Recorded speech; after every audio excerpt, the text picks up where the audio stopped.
When my daughter chose a champagne brunch over her mother's funeral, I knew our relationship had reached its end. But when she called me 3 weeks later asking for money, I made a decision that would change everything. What happened next stripped away every illusion I'd been clinging to about family loyalty. This is the story of how I finally learned to say no. Before we jump back in, tell us where you're tuning in from, and if this story touches you, make sure you're subscribed because tomorrow, I've saved something extra special for you. The rain hammered against the chapel windows at Rose City Cemetery, each drop seeming to echo the hollow emptiness inside my chest. I stood at the front of the memorial service, staring at Patricia's photograph surrounded by white lilies, her favorite flowers. The ones she'd planted every spring in our Laurelhurst garden for 42 years. The sanctuary held maybe 30 people, friends from her book club, neighbors from our street, my sister Maggie clutching a wadded tissue in her trembling hands. But the seat in the front row, the one I'd saved for our only daughter, remained empty. I checked my phone for the 17th time that morning. Nothing. No text, no call, no explanation for why Jessica wasn't answering. The service was supposed to start at 10 o'clock. It was now 10:45, and Reverend Matthews was giving me those sympathetic looks that made my skin crawl. The ones that said he understood that grief did strange things to families, that maybe my daughter was too overwhelmed to face this moment, that I should be patient and forgiving. He didn't know what I knew. He hadn't seen what I'd seen at 2 in the morning when insomnia drove me to scroll through social media, searching for some sign that my daughter was all right, that she hadn't been in an accident, that there was some reasonable explanation for her silence. What I found instead was a series of Instagram stories posted 6 hours earlier. Jessica, radiant in a coral sundress, holding a mimosa glass at some waterfront venue. The location tag read the Sentinel Hotel. The caption said Saturday vibes with my favorite people followed by half a dozen heart emojis. Today was Saturday. Today was her mother's funeral. I'd clicked through the stories with fingers that had gone numb. Jessica laughing with friends I didn't recognize, their faces filtered and flawless in the morning light. A table laden with pastries and fruit arrangements. A shot of the Willamette River sparkling beyond floor-to-ceiling windows. Another photo of her and Derek, her husband, his arm draped possessively around her shoulders, both of them grinning like they were on vacation. The timestamp showed they'd been there since 8:30 in the morning. Right around the time I'd been selecting which tie to wear to say goodbye to my wife. Maggie touched my elbow gently, pulling me back to the present. "Hal," she whispered, "we should probably start. People have been waiting." I nodded, slipping my phone back into my suit pocket. The suit Patricia had helped me pick out 3 years ago for Jessica's wedding. The wedding that had cost me $85,000 because my daughter had insisted that anything less would be embarrassing. That her friends from college expected a certain standard. That Derek's parents, Richard and Diane, would judge us if we didn't provide an elegant venue, a renowned caterer, a 12-piece orchestra. Patricia had held my hand while we'd refinanced our home to cover the costs, assuring me that this was what parents did for their children. That Jessica would appreciate the sacrifice. I walked to the podium on legs that felt like they belonged to someone else. 30 faces looked up at me with varying degrees of pity and discomfort. They knew. Everyone knew that my daughter had chosen not to be here. Small communities like ours didn't keep secrets well, and absence spoke louder than any eulogy I could deliver. "Thank you all for coming," I began, my voice rougher than I'd intended. Patricia would have been touched to see so many friends here today. She always believed that the measure of a life wasn't in grand gestures, but in the quiet kindnesses we showed each other. The ways we showed up for the people we loved. The words tasted bitter as I spoke them. Showed up. Such a simple concept. Such an apparently difficult task for some people. I made it through the service somehow, reciting the memories I'd prepared about Patricia's generosity, her patience, her unwavering commitment to family. I didn't mention that family hadn't shown the same commitment in return. I didn't talk about the conversations we'd had in those final weeks before the cancer took her, when she'd grown increasingly worried about Jessica's spending habits, her sense of entitlement, the way she'd started treating us like an ATM rather than her parents. "Promise me you'll set boundaries," Patricia had whispered one night in the hospice, her hand fragile as paper in mine. Don't let her take advantage of your good heart the way I'm afraid she's learning to. You're too generous for your own good, Harold Mitchell. I'd promised. But promises made to dying wives are easy to speak and hard to keep when you're alone in an empty house, desperate for any connection to the daughter who's drifting further away with each passing month. After the service, people filtered through offering condolences that felt as hollow as the space where Jessica should have been standing. Mrs. Chen from next door gripped my hands with surprising strength for a woman in her 70s. Patricia was lucky to have you, she said, her accent thick but her meaning clear. Good husband. Good father. Some people don't see what they have until it's gone. Maggie stayed behind after everyone else had left, helping me gather the memorial cards and the guest book that would forever document my daughter's absence. We loaded boxes into my truck in silence, the Portland rain soaking through our clothes as we worked. Finally, sitting in the driver's seat with the heater running, she turned to me with tears streaming down her face. How could she do this to you? To Patricia's memory? I couldn't answer. I was still trying to understand it myself, still searching for the logical explanation that would make sense of how the little girl who used to climb into my lap with picture books had become a woman who'd skip her own mother's funeral for a champagne brunch with people who probably didn't even know Patricia had existed.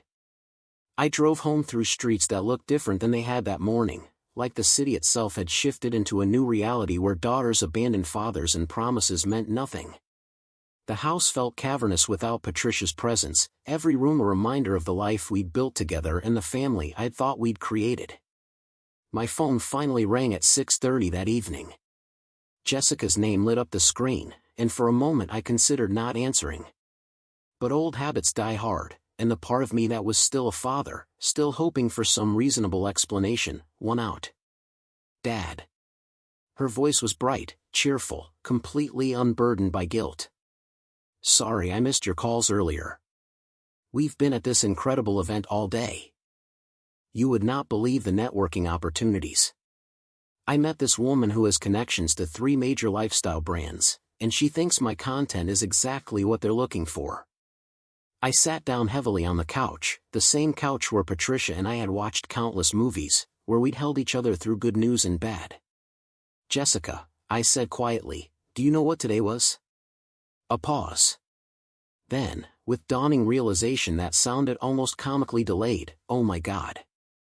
The funeral. Dad, I'm so sorry, it completely slipped my mind. This event was scheduled months ago, and Derek said we couldn't miss it because his boss was going to be there, and you know how important it is for his career that we make the right impressions. Completely slipped my mind. For words that somehow managed to reduce her mother's funeral to the same category as a dental appointment or an oil change. Something forgettable. Something unimportant. Your mother died, Jessica. We buried her today. I know, Dad, and I feel terrible about the timing. But honestly, Mom would have understood. She always said that the living have to keep living, right? And this event was really important for my brand. I've been working so hard to build my platform, and opportunities like this don't come around often. Her brand. The lifestyle blog that I'd funded with $120,000 2 years ago when she'd announced her plan to become an influencer.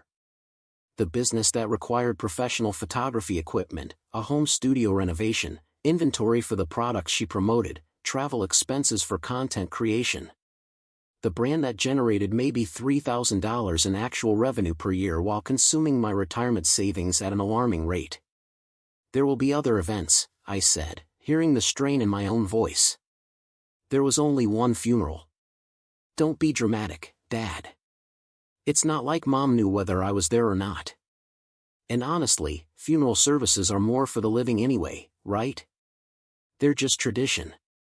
I'll visit the grave next week or something. Light a candle.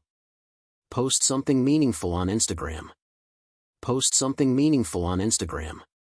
As if Patricia's 42 years of devotion, her kindness, her love for the daughter who couldn't be bothered to say goodbye, could be adequately honored with a filtered photograph and some inspirational quote pulled from the internet. Preparing and narrating this story took us a lot of time, so if you are enjoying it, subscribe to our channel, it means a lot to us. Now back to the story. I need to go, I said, not trusting myself to continue this conversation without saying things that couldn't be unsaid. Wait, Dad, actually, there's something I wanted to ask you about. I'm planning this collaboration with a resort in Cabo, and they're covering the hotel, but I need to cover flights and some other expenses. It's a huge opportunity for exposure, and I was hoping you could help with the costs. Maybe $15,000? I know it sounds like a lot, but the return on investment would be incredible. $15,000. 2 weeks after her mother's death. Hours after missing the funeral. She was asking me for $15,000 to take a vacation disguised as work. Something crystallized in that moment, something hard and cold and permanent. I looked around at my living room, at the furniture Patricia and I had saved for, at the photographs documenting a life built through actual sacrifice and genuine love. Not performances for strangers on the internet. Not networking opportunities at champagne brunches. No, I said. What? No, Jessica. I'm not giving you money for a trip to Cabo. Her voice shifted, taking on that edge I'd heard increasingly often over the past 3 years. The tone that said she was dealing with someone who was being deliberately difficult. Dad, you're being unreasonable. This is literally my career we're talking about. And it's not like I'm asking you to give me money for nothing. This is an investment in my future. Your future, I repeated. Tell me, Jessica, what part of your future includes being present for your family? What part of your brand involves showing up when people need you? That's not fair. You know how hard I've been working.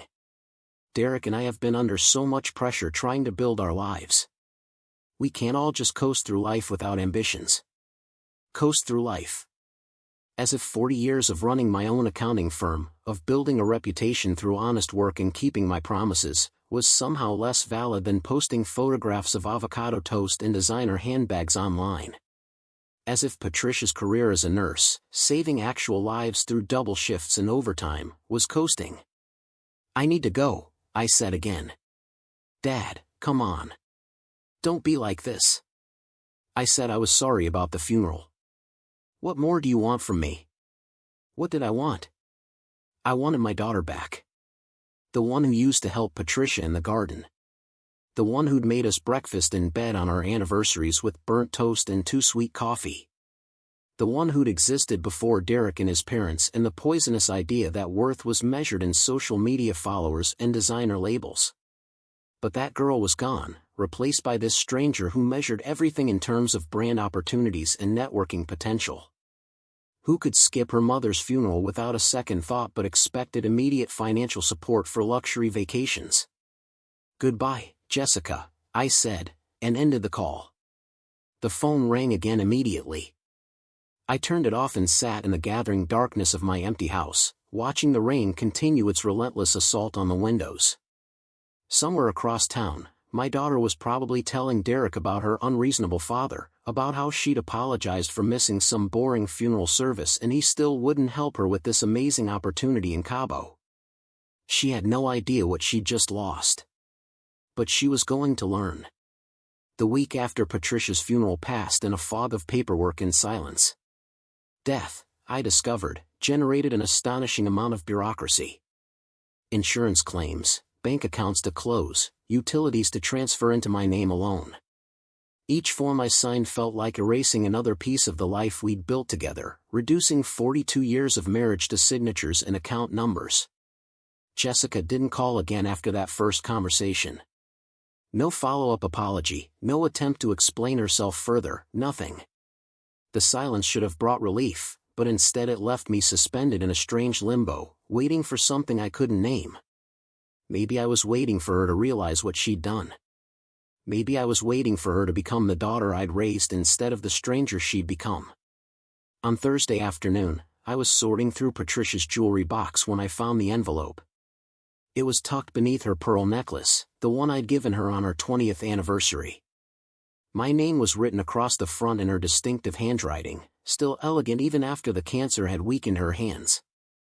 I sat down on our bed, the same bed where she'd slept for 4 decades, and opened it with trembling fingers. Harold, the letter began. If you're reading this, I'm gone, and you're probably drowning in grief and paperwork. I'm sorry to add one more thing to your plate, but there are truths I need you to hear, things I didn't have the strength to say while I was still breathing. Jessica is not the daughter we raised anymore. I've watched her change over these past 3 years, watched her become someone I barely recognize.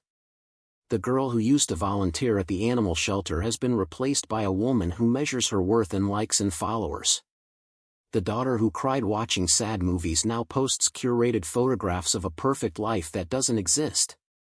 And worst of all, she's learned to see you as nothing more than a means to fund that fantasy. I know you've been giving her money. I know about the business investment, the monthly payments you think I don't notice disappearing from our account. I know about the emergency bailouts when her credit cards get too high, the surprise expenses that always seem to come at the end of the month. You're not as subtle as you think you are, my love.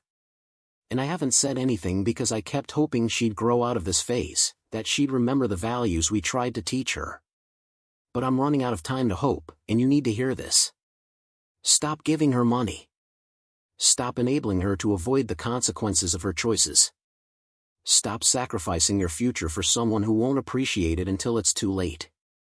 You've already given her more than most parents could dream of providing.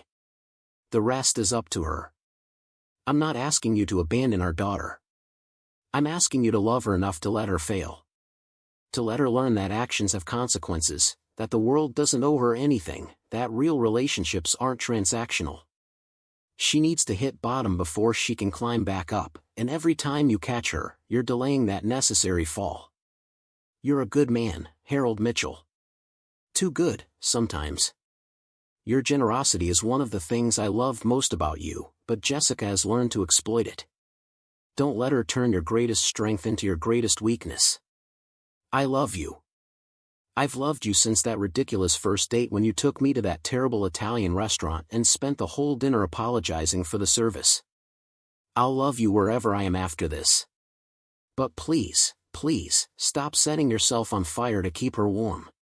She has a husband, a home, opportunities we never had at her age. Let her figure out how to use them.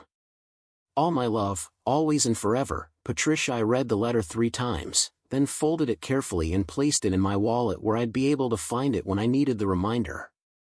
Patricia had known. Of course she'd known. She'd always been the perceptive one in our marriage, the one who could read people like open books while I stumbled through social situations with oblivious goodwill. I pulled out my laptop and opened the banking website I'd been avoiding for weeks. Time to face exactly how much of our future I'd already spent on Jessica's present. The numbers loaded slowly, each line item a small knife wound to my composure. 3 years ago, the wedding. $85,000 transferred in 3 installments. Venue deposit, catering balance, last-minute additions that Jessica had assured us were absolutely essential. 2 years ago, the business startup. $120,000. Photography equipment, website development, inventory, marketing consultants who promised to accelerate her growth. 18 months ago, when her initial business plan failed to generate revenue, another $30,000 for a pivot to a new strategy. Then the monthly payments started. Consulting fees, she called them, though I was never clear what exactly she was consulting on. $3,500, transferred on the first of every month like clockwork. 36 months times $3,500. Another $126,000. Emergency bailouts appeared sporadically throughout the timeline. $7,000 when their car needed unexpected repairs. $5,000 when Derek's company had a bad quarter and they needed help with their mortgage. $12,000 when Jessica decided her content required professional videography services. $4,000 for a wardrobe upgrade that was apparently essential for brand consistency. I added the numbers twice to make sure I hadn't made a mistake. The total came to $361,000. More than Patricia and I had saved for our entire retirement. More than we'd spent on our own home. More than we'd invested in our own dreams and futures. Gone. poured into a business that generated barely enough revenue to cover Jessica's coffee habit, and a lifestyle that existed primarily for the benefit of strangers scrolling through their phones. The nausea hit me like a physical force. I closed the laptop and walked to the bathroom, splashing cold water on my face until my breathing steadied. $361,000. Patricia had known. She'd watched me bleed our savings dry and hadn't said anything because she'd kept hoping Jessica would change. That our daughter would wake up one day and remember who she used to be. But people don't change unless they have a reason to. And I'd been removing every reason, catching her every time she started to fall, smoothing every rough edge of reality until she lived in a consequence-free bubble funded by my inability to say no. My phone buzzed with a text message. Jessica's name appeared on the screen, and for a moment I considered deleting it unread. But curiosity won out. "Hey Dad," the message read. "I know you're probably still upset about last week, but I really need to talk to you about something important. Can you call me when you get a chance? It's kind of urgent." Urgent. Everything was urgent with Jessica. Urgent opportunities, urgent expenses, urgent needs that somehow always required my immediate financial intervention. I set the phone down and walked to the kitchen, where I'd left Patricia's letter sitting on the counter. I read it again, letting her words settle into my bones like calcium, strengthening my resolve. Stop enabling her to avoid consequences. Let her figure out how to use what she already has. Don't set yourself on fire to keep her warm. I picked up my phone and typed a response. "I'm dealing with your mother's estate. Whatever you need to discuss will have to wait." The reply came within seconds. "Dad, this really can't wait. Derek and I are in a situation and we need your help. Can I just call you really quick?" A situation. The same word she'd used a dozen times before when her spending exceeded her income, when her brand investments failed to generate returns, when reality intruded on the fantasy she'd constructed. Always a situation. Never a consequence of her own choices. Never a problem she needed to solve herself. I turned off my phone and returned it to my pocket. Then I walked to my desk and pulled out the file folder where I kept copies of every bank transfer, every receipt, every piece of evidence documenting my 3 years of financial support. Patricia had asked me to stop enabling Jessica's behavior. But before I could stop, I needed Jessica to understand exactly what she'd been enabled to ignore. How much she'd taken. How much I'd given.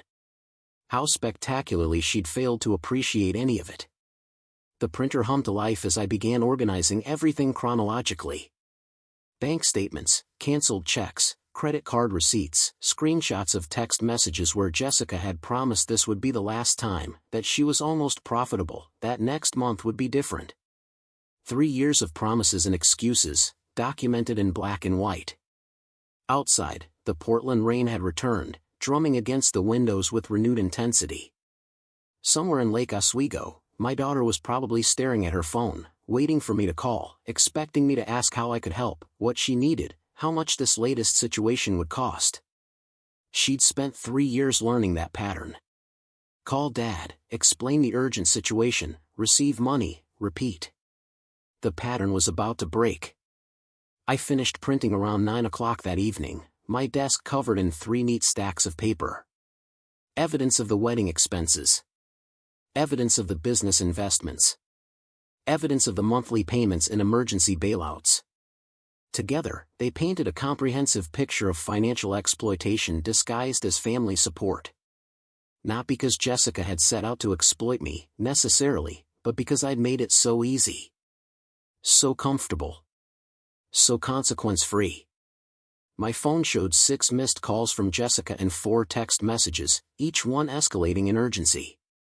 The last one read, "Dad, seriously, I need you to call me back. This is really important and I'm starting to worry about you." Worry about me.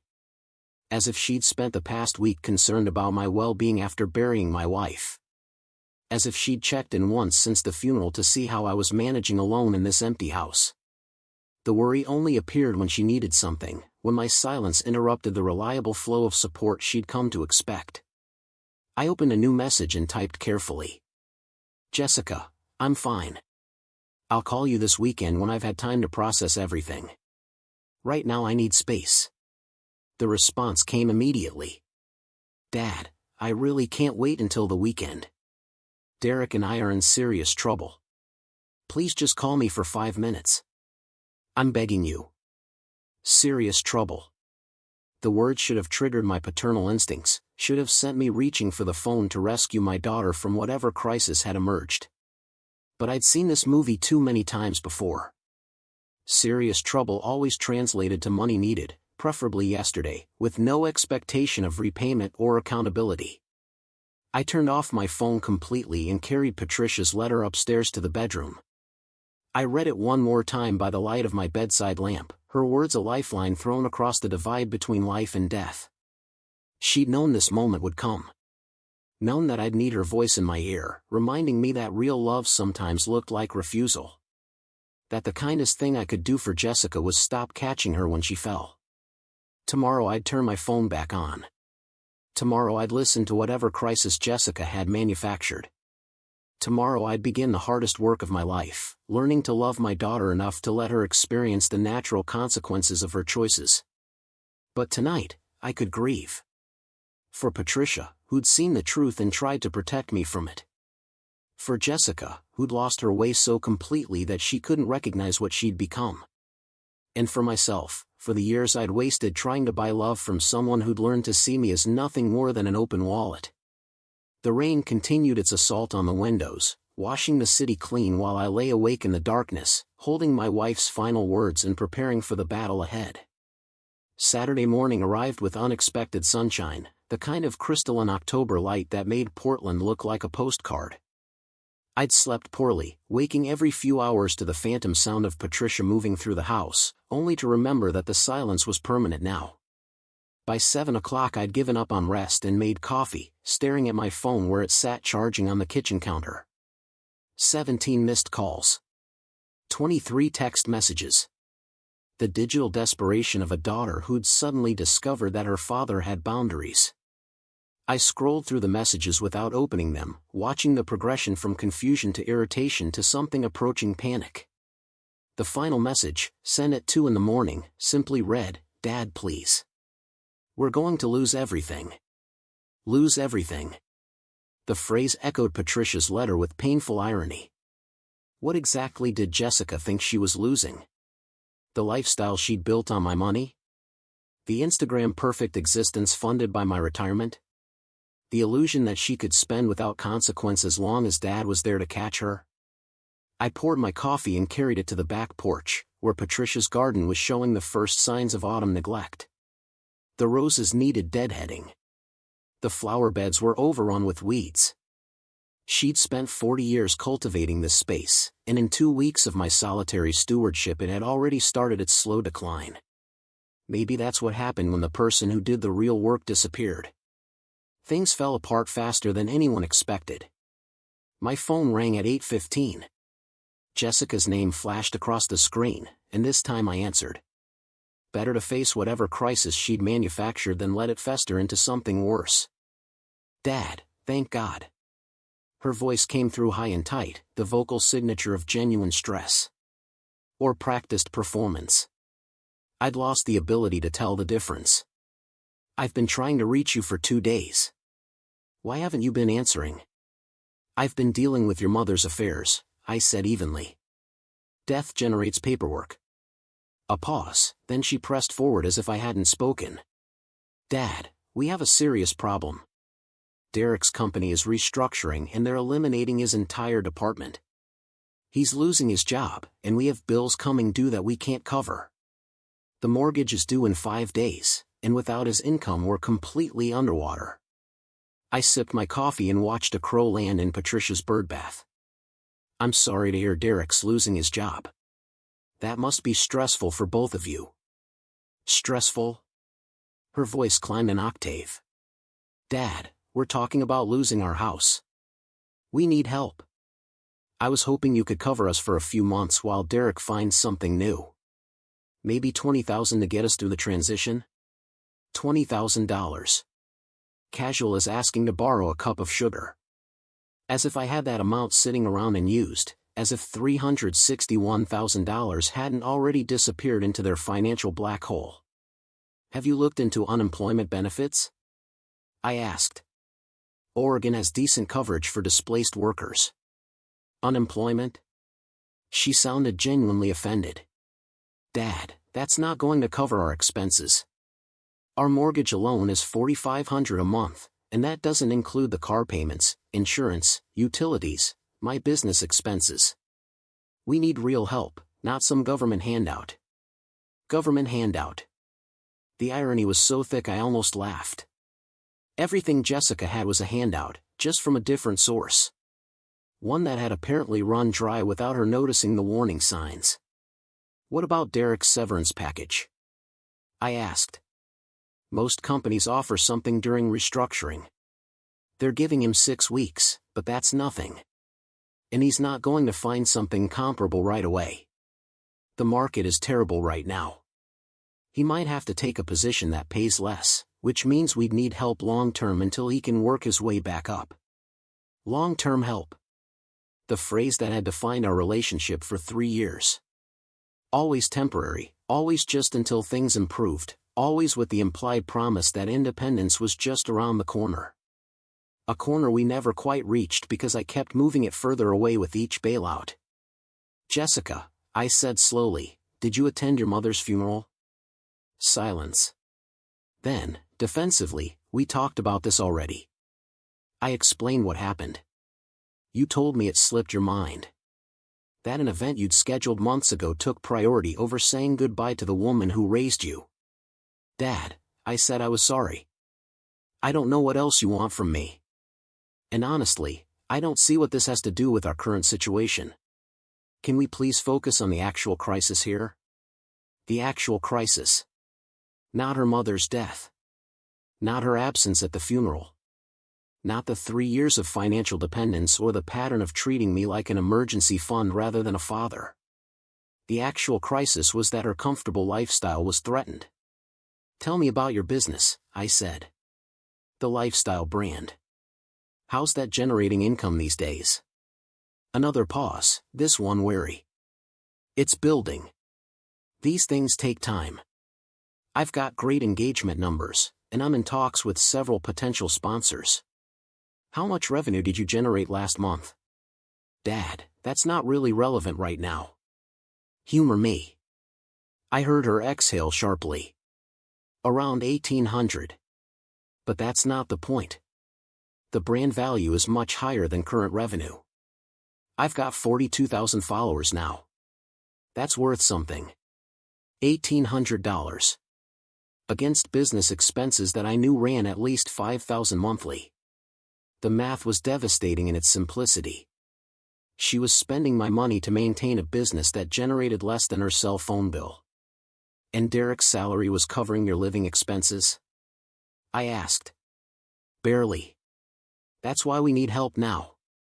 Without his income, everything falls apart. Everything falls apart. The truth she'd been avoiding for 3 years, finally stated plainly.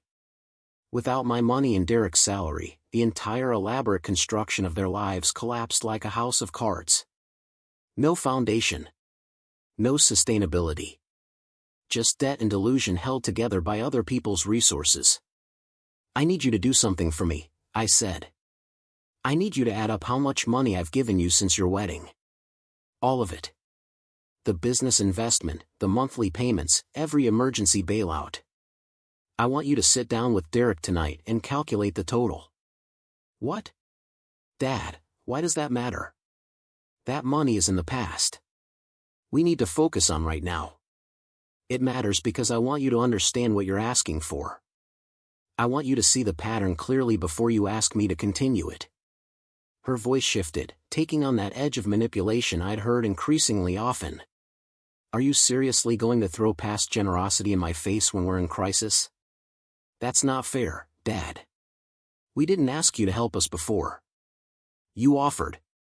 You wanted to support my dreams. I did want to support your dreams, I agreed.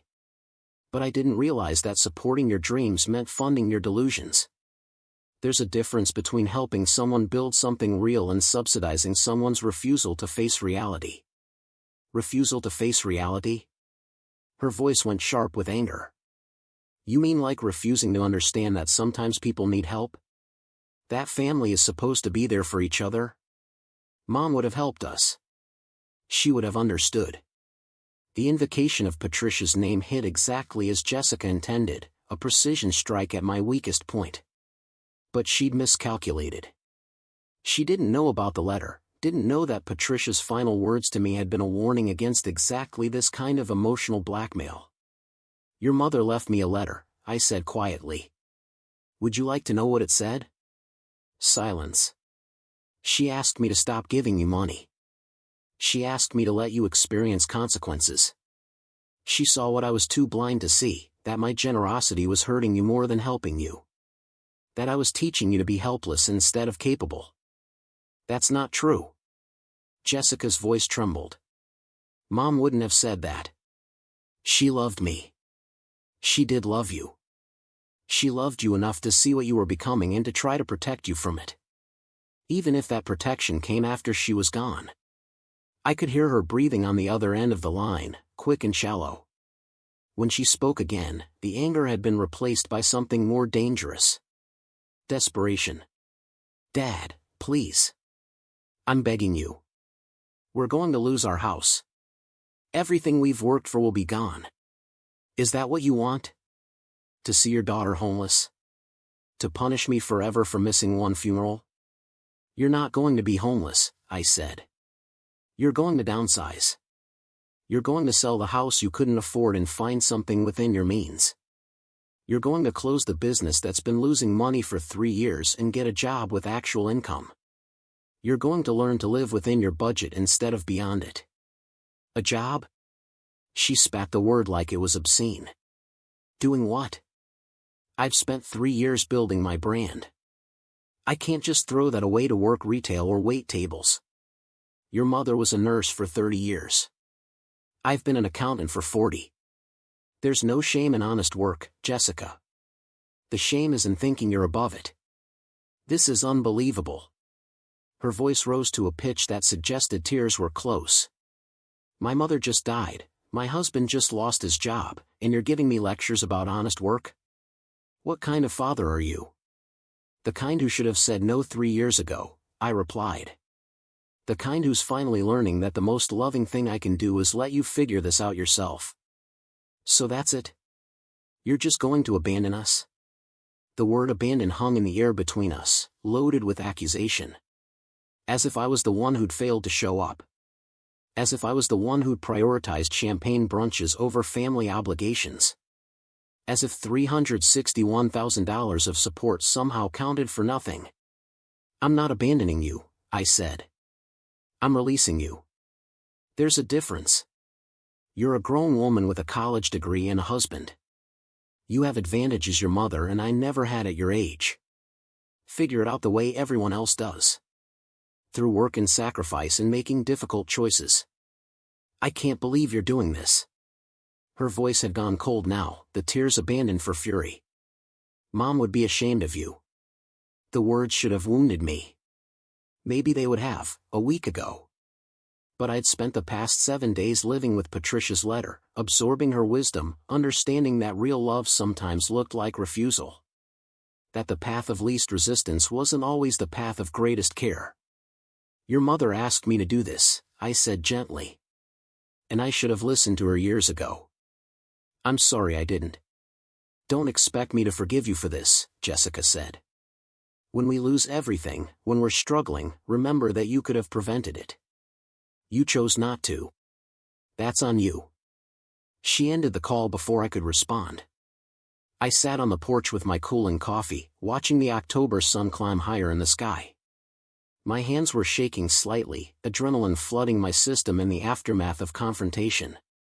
But underneath the physical reaction, I felt something unexpected. Relief. For 3 years I'd been waiting for the other shoe to drop, for the crisis that would finally exceed my ability to solve it with money. The crisis had arrived, and I'd chosen differently than Jessica expected. Differently than I'd ever chosen before.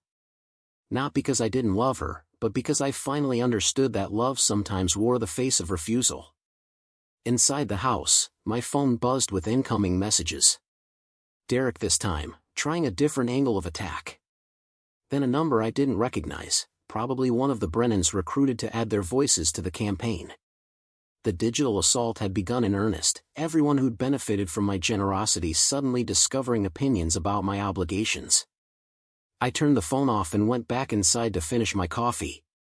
Patricia's letter sat on the kitchen counter where I'd left it that morning, her handwriting a reminder that the woman who'd known me best had seen this moment coming and tried to prepare me for it.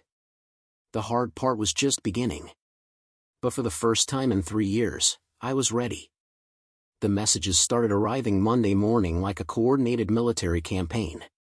First Derek, his text formal and stiff, explaining that Jessica was too upset to communicate directly but wanted me to understand the gravity of their situation. Then Diane Brennan, Jessica's mother-in-law, her message dripping with concern about my mental state in the wake of Patricia's passing. Perhaps grief was clouding my judgment. Perhaps I needed to speak with someone professional about these uncharacteristic decisions. Richard Brennan's message arrived an hour later, more direct than his wife's careful probing. Harold, we need to discuss your recent behavior. Jessica has shared some concerning information about your refusal to help during a legitimate family crisis. I think we should meet for coffee to talk this through man to man. Man to man. As if Richard Brennan had ever treated me as an equal rather than Jessica's embarrassingly middle-class father. The same Richard who'd made subtle comments at the wedding about the quality of my suit. Who'd asked what I did for work with that particular inflection that suggested he already knew it wasn't impressive. Who'd somehow always been too busy to accept invitations to our home but expected us to drive to Lake Oswego for every holiday gathering at his palatial estate. I deleted the messages without responding and went to my office downtown. Work had been my refuge since Patricia's death, the familiar rhythm of numbers and tax codes providing structure when everything else felt chaotic. My secretary, Linda, had held down the fort during my absence, but there were client files that needed my personal attention, quarterly reports that couldn't wait for grief to run its course. By Wednesday afternoon, the campaign had escalated. I arrived home to find Derek's car parked in my driveway, the man himself sitting on my front porch steps like a persistent salesman who wouldn't take no for an answer. He stood as I approached, his posture rigid with rehearsed determination. Harold, we need to talk. I'm not interested in talking right now, Derek. I moved toward my door, keys in hand. He stepped into my path, not quite blocking me but making his presence impossible to ignore. 5 minutes. That's all I'm asking. Jessica is falling apart over this, and I think there's been a misunderstanding about what we're asking for. There's no misunderstanding. You want money. I'm not giving it to you. That's the entire conversation. His jaw tightened. It's not that simple. We're talking about your daughter's well-being here. She's already dealing with losing her mother, and now her father is basically telling her she's on her own. Do you have any idea what that's doing to her mentally? The audacity was breathtaking. 3 weeks since Patricia's funeral, and now suddenly Jessica was dealing with losing her mother. Not at the service itself, apparently. Not when it might have required her presence or grief or the inconvenience of cancelled plans. Only now, when the loss could be weaponized to extract money from me. Where was her mental well-being when she skipped the funeral? I asked quietly. Derek had the grace to look uncomfortable. She made a mistake. She's admitted that. But you can't punish her forever for one bad decision. I'm not punishing her. I'm simply not funding her lifestyle anymore. There's a difference. Her lifestyle. He laughed without humor. Harold, we're talking about basic living expenses. Mortgage, utilities, food. You're acting like we're asking you to bankroll yachts and caviar. Your mortgage is $4,500 a month, I said. That's not basic living expenses. That's choosing to live beyond your means and expecting someone else to cover the shortfall. We chose that house because it was in a good neighborhood, close to opportunities for Jessica's business. It was an investment in our future. An investment that's generated $1,800 in revenue per month against expenses of what, $5,000? More? That's not an investment, Derek. That's a hobby funded by my retirement savings. His face flushed red. You don't understand the digital content space. Building a brand takes time. Jessica is right on the edge of breaking through. She's had meetings with major companies, potential sponsorship deals that could change everything. But she needs stability to get there. She needs to not be worrying about whether we'll lose our home. Then she needs to get a job that provides that stability, I said. Like the rest of the world does. A job would destroy everything she's built. The time commitment alone would make it impossible to maintain her content schedule. You're asking her to throw away 3 years of work. 3 years of work. 3 years of my money, more accurately. 3 years of photographing brunch plates and posting inspirational quotes while I ate peanut butter sandwiches and put off home repairs to keep their fantasy afloat. 3 years of building nothing sustainable, nothing that could survive without constant infusions of someone else's cash. Derek, I said, forcing myself to maintain composure, your wife skipped her mother's funeral to attend a networking brunch. She posted photos of herself laughing and drinking champagne while I was selecting her mother's casket. And now she's using her grief over that same mother as leverage to extract money from me. Do you see the problem with this picture? He opened his mouth, closed it, then tried again.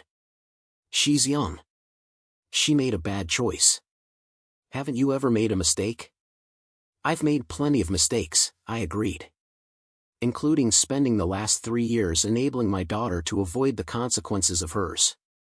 That mistake ends now. So you're just going to let us lose everything? Watch your daughter suffer because you're too stubborn to help? I'm going to let you experience what happens when you live beyond your means without a safety net. It's called reality, Derek. Most people encounter it much earlier in life. His expression hardened, the polite facade cracking to reveal something uglier underneath. You're making a big mistake, Harold. Jessica has friends, connections, people who care about her. You think you can just cut her off and that'll be the end of it? You're wrong. Is that a threat? It's a fact. Actions have consequences. You're about to learn that lesson yourself. He walked to his car without another word, the engine roaring to life with unnecessary aggression as he peeled out of my driveway. I stood on my porch watching him go, my heart pounding with adrenaline. The confrontation had been inevitable, but that didn't make it any less unsettling. Derek's parting words echoed in my head. Actions have consequences. What exactly did he think he could do to me? Damage my reputation? Turn people against me?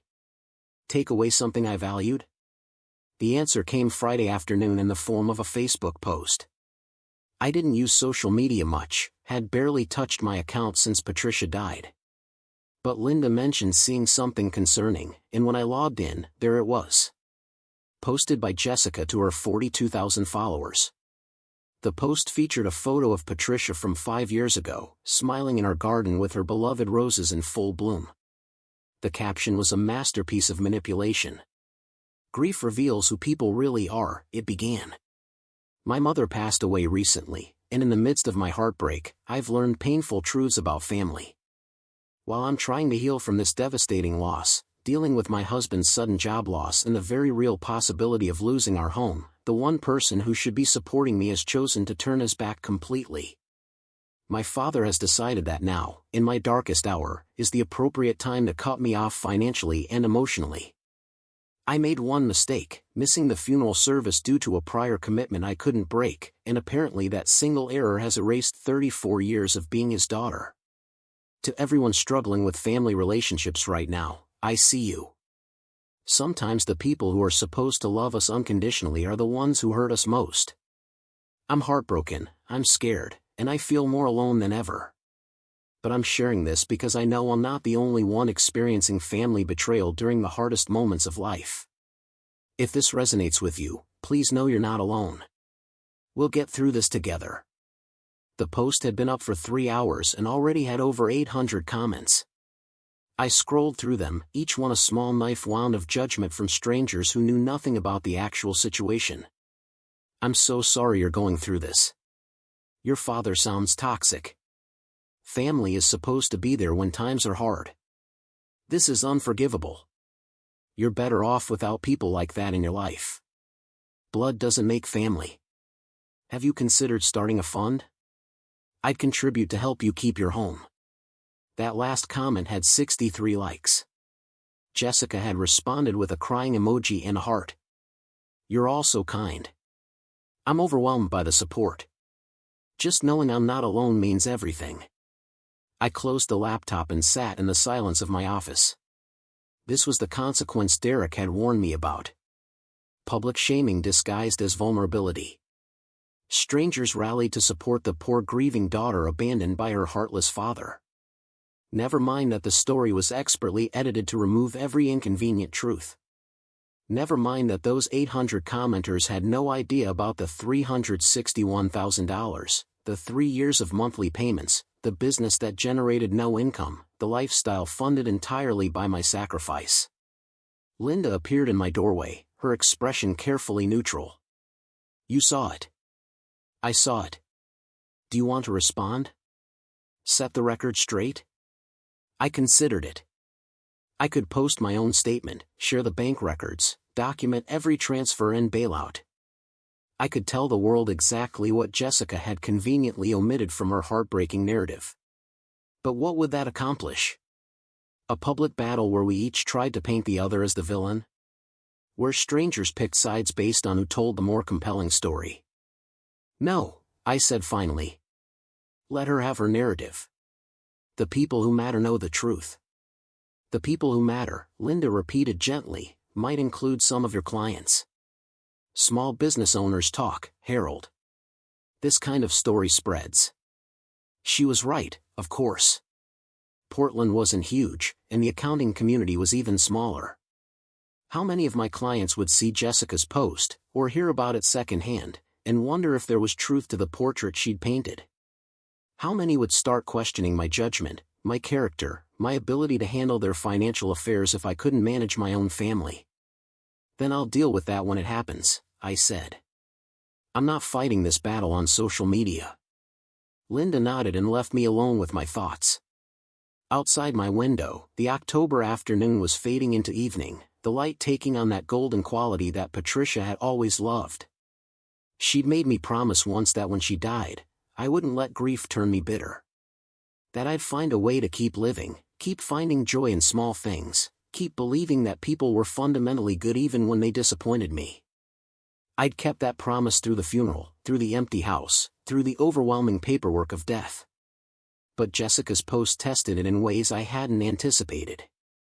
How did you maintain faith in fundamental goodness when your own daughter was willing to publicly destroy your reputation to manipulate sympathy and money from strangers? My phone rang. Maggie's name appeared on the screen, and I answered knowing she'd seen the post. I'm going to kill her, were her first words. I'm actually going to drive to Lake Oswego and kill your daughter. Please don't. I can't afford bail money. She didn't laugh. Harold, this is slander. This is character assassination. You can't just let her get away with this. What would you have me do? Post my own sob story? Share bank statements? Turn this into a public spectacle where strangers vote on who's the bigger victim? You could tell the truth. That's not a spectacle, that's self-defense. The truth is complicated, Maggie. It doesn't fit into a Facebook post with a crying emoji. And frankly, I don't owe 42,000 strangers an explanation of my relationship with my daughter. But you're going to let them think you're a monster? I looked at Patricia's photo on my desk, the one from our anniversary trip to the coast 3 years ago. Her smile was genuine in that picture, unforced. We'd been happy that weekend, walking on the beach and eating overpriced seafood and talking about retirement plans that would never materialize. The people who think I'm a monster based on one side of a story they read on Facebook aren't people whose opinions I value, I said. And the people who know me, really know me, won't believe it. I hope you're right, Maggie said quietly. Because this is going to spread, Harold. This is exactly the kind of story people love to share. The cruel father abandoning his grieving daughter. It has all the right elements for maximum outrage. She was right. By Monday morning, I'd know exactly how right she was. But for now, I had a choice. I could spend the weekend crafting my defense, gathering my evidence, preparing for battle. Or I could spend it grieving my wife, tending her garden, and deciding who I wanted to be in the aftermath of all this loss. I chose the garden. Patricia would have approved. The memorial gathering happened exactly 4 weeks after Patricia's funeral. Maggie had organized it without consulting me, inviting Patricia's book club friends, our neighbors, colleagues from the hospital where she'd worked. A celebration of life, she called it, though I suspected her real motivation was giving me a reason to leave the house and stop obsessing over Jessica's social media campaign. The gathering was scheduled for Saturday afternoon at Mrs. Chen's home, since she had the largest backyard in our neighborhood. I arrived early to help set up tables, carrying a box of photo albums that documented Patricia's life in pictures. Maggie had requested them, wanting to create a memory table where people could browse through decades of moments captured on film. I was arranging photos when Derek's car pulled up to the curb. My stomach tightened as I watched Jessica emerge from the passenger seat, dressed in black, her face carefully composed in an expression of solemn grief.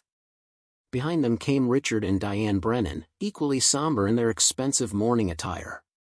Maggie appeared at my elbow. I didn't invite them. I know. Jessica approached slowly, her eyes red-rimmed in a way that might have been genuine or might have been carefully applied makeup. Dad, I hope it's okay that we came. I know things have been difficult between us, but I wanted to pay my respects to Mom properly. The way I should have done weeks ago. The performance was flawless. Contrite daughter seeking forgiveness, speaking just loud enough for the early arrivals to overhear. I could see Mrs. Chen watching from her kitchen window, could feel the weight of judgment shifting in the air around us. This is a gathering for people who knew your mother, I said quietly. People who showed up when it mattered. Harold. Richard Brennan stepped forward, his voice carrying that particular authority wealthy men cultivated over lifetimes of being obeyed. Surely we can put aside family disagreements for one afternoon. Jessica deserves the chance to honor Patricia's memory. Jessica had that chance 4 weeks ago, I replied. She chose champagne and networking instead. Diane made a small sound of distress. How can you be so cruel?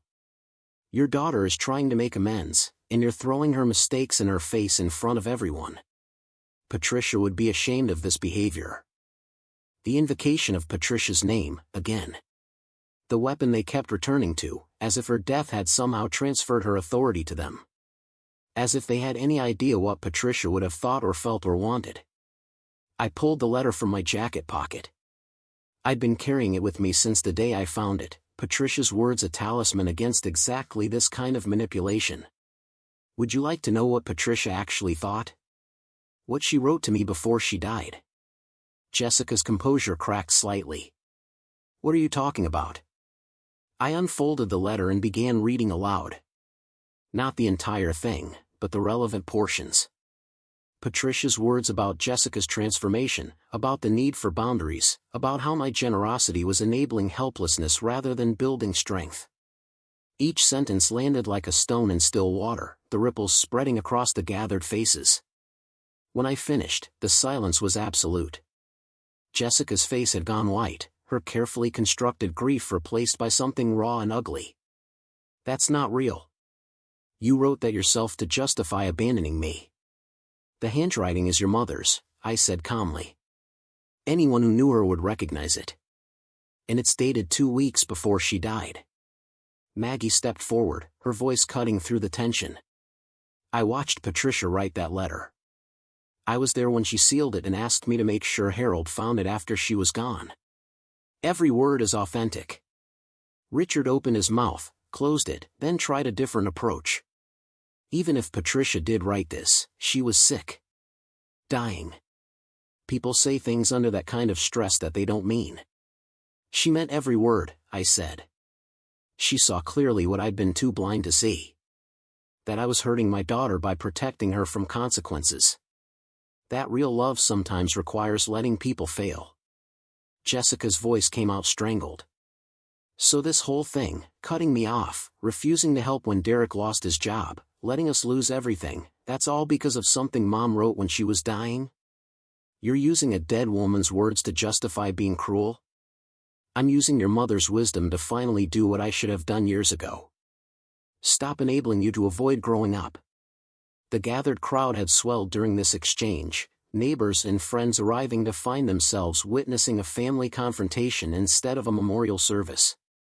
I could see them processing the information, recalibrating their understanding of the situation. Jessica's Facebook narrative had painted me as a heartless father. But Patricia's letter, her deathbed wisdom, told a different story entirely.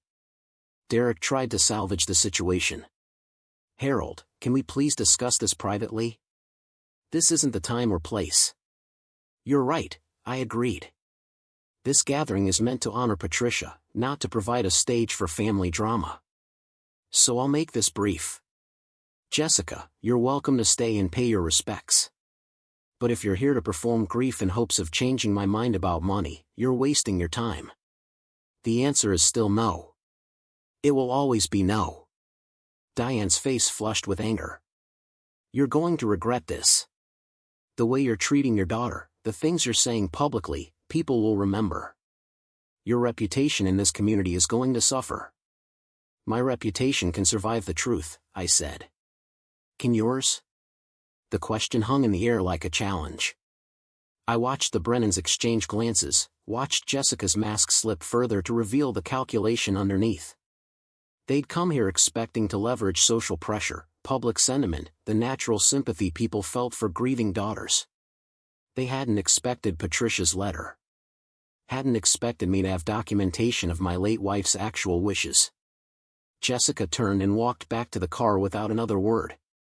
Derek hesitated, looking like he wanted to say something, then followed her. Richard and Diane lingered a moment longer, their expressions promising future consequences, before retreating to their vehicle. I watched them drive away, my hands shaking slightly from adrenaline. Maggie squeezed my shoulder. You did good. The gathering proceeded as planned, though the earlier confrontation cast a shadow over the afternoon. People shared memories of Patricia, laughed at old stories, cried at meaningful moments. But I could feel the shift in how they looked at me. Not with pity anymore, but with something closer to respect. The grieving widower who'd finally found his spine. Mrs. Chin approached me as the afternoon wound down. Your wife was wise woman. She knew you needed push. She knew me better than I knew myself, I agreed. 3 months later, I learned through Maggie that Jessica and Derek had sold their Lake Oswego house and moved to a modest apartment in Beaverton. Jessica had closed her lifestyle brand and taken a position managing social media for a local restaurant chain. Derek had found work at a smaller firm for less money but better stability. They were, by all accounts, struggling with the adjustment to living within their actual means. I felt no satisfaction in their difficulties, but I felt no guilt either. This was the consequence Patricia had known they needed to experience. The reality check that my generosity had delayed for 3 years too long. Jessica sent me a message on what would have been Patricia's 65th birthday. Brief and unadorned. I'm starting to understand what Mom was trying to tell you. I'm not ready to talk yet. But maybe someday. Maybe someday. It wasn't forgiveness or reconciliation, but it was acknowledgement. The first crack in the wall of entitlement and resentment. The beginning, perhaps, of the growth Patricia had hoped my refusal would spark. I saved the message but didn't respond.